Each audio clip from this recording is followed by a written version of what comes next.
قرب قیامت میں اللہ کے نبی صلی اللہ علیہ وسلم نے فرمایا قرب قیامت کی ایک علامت یہ ہے کہ لوگ زمین میں دھنسیں گے. اور عائشہ رضی اللہ عنہ فرمانے لگی یا رسول اللہ کیا جب اس امت کے اندر بھی ہوگا؟ فرمایا ہاں، اس امت کے اندر خسف بھی ہوگا، چہروں کی شکلیں بھی بدل جائیں گی اور آسمان سے پتھر بھی برسیں گے. پہلی امتوں میں تو یہ تھا کہ پوری امت اس عذاب میں شریک تھی، لیکن اس امت میں پوری امت پہ نہیں ہوگا. انفرادی علاقے، محفلیں، بعض جگہیں، بعض مقامات زمین میں دھنس جائیں گے، شکلیں ان کی مسخ ہو جائیں گی اور آسمان سے پتھر ہوں گے.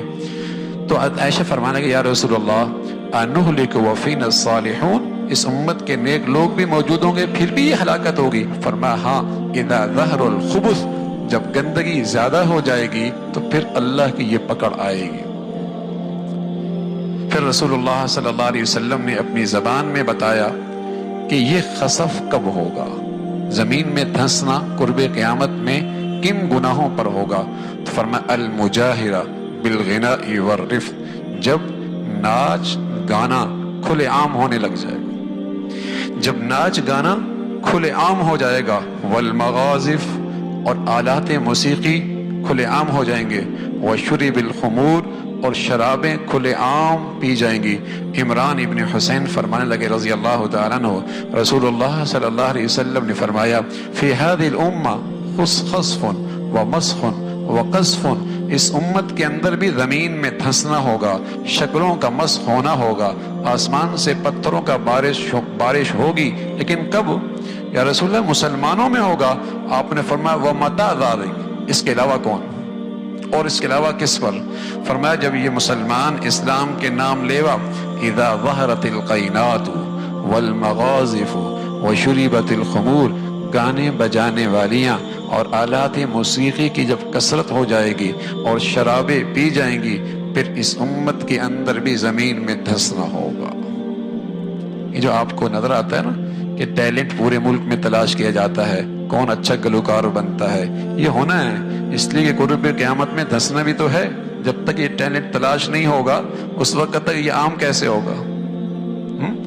ٹیلنٹ تلاش کیا جاتا ہے نا، اور دانشگاہوں کے اندر، تعلیمی گاہوں کے اندر بھی کلاسز دی جاتی ہیں. اس نسل کو اب اسی کی ضرورت رہ گئی ہے. ناچتا کہتا ہے، گاتا کیسا ہے. پہلے میں اپنے بچوں کو اللہ کا نام سکھاتی تھی، اور جب وہ گنگناتا ہے تو کہتے ہیں بچے میں ٹیلنٹ بہت ہے.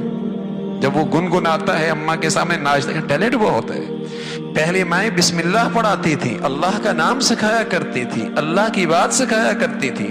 پوری کوشش ہوا کرتی تھی ماؤں کی کہ بچے کی زبان سے سب سے پہلے اللہ کا نام لے، اور اللہ کرے اس کی برکت سے آخری کلمہ بھی اللہ کا نام کا ہو اور اللہ کے نبی کی بشارت ملے کہ سیدھا جنت میں چلا جائے. لیکن اب کیا ہے مائیں بچوں کو جب سینے سے لگاتی، چھاتی سے لگاتی تو ان کی تربیت کرتی تھی. حسبی ربی جل اللہ ما فی قلبی غیر اللہ نور محمد صلی اللہ لا الہ الا اللہ لا الہ الا اللہ. دودھ پلا رہی ہوتی اور ان کے کانوں پہ ہاتھ رکھ کے انہیں یوں لوریاں دے رہی ہوتی، اور ان کے زبان سے یہ الفاظ ہوتے تھے تاکہ بچے کے دل کی دنیا میں یہ چیزیں نقش ہو جائیں. اور جب وہ زبان کھولے تو اللہ کا نام لے، زبان کھولے تو اللہ کا نام لے، اللہ کا نام لے. اور آج میرے عزیزو ابھی اس کی 2.5 سال کی عمر نہیں ہے، 3 سال کی عمر میں آپ نے تعلیمی ادارے میں بھیج دیا، وہاں اسے موسیقی کی کلاس سکھائی جا رہی ہے. کیسی بدنصیبی ہے. عقل پر ماتم کیجئے، لاکھوں روپے بھی دیجئے اور اپنی اولادوں کو بھی ان کے حوالے کیجئے. ہاں، لاکھوں روپے بھی دیجئے اور اپنی نسل کو، اپنی اولادوں کو بھی برباد کیجئے. پیسہ بھی دیجئے اور اس اولاد کو اپنے لیے وبال بھی بنائیے. کیا دولت تھی اولاد جو مسلمانوں کے لیے صدقہ جاریہ تھی، اور بہترین زندگی کی صلاحیتیں اس کے اندر پیدا کرنے کا موقع تھا. کیا بڑی دولت تھی کہ مسلمان اس میں سرمایہ کاری کرتا، اپنے وسائل لگاتا، اپنی صلاحیتیں لگاتا، اپنی توجہ دیتا، تاکہ اس سرمایہ کاری سے ایسی چیز بنے کہ کھربوں سال کی زندگی میں اس کے لیے صدقہ جاریہ بنے، اور دنیا کے چند ٹکوں کی خاطر اس کی آخرت بھی برباد کرتا ہے اور اپنی بھی آخرت برباد کرتا ہے، اپنی بھی آخرت برباد کرتا ہے. تو رسول اللہ صلی اللہ علیہ وسلم نے فرمایا اس امت میں خسف ہوگا جب آلات موسیقی اور گانا بجانا اور ناچنا عام ہو جائے. شریف گھرانوں کی عورتیں، ہاں شریف گھرانوں کی شادیاں، وہاں بھی اسٹیج اب سجتا ہے.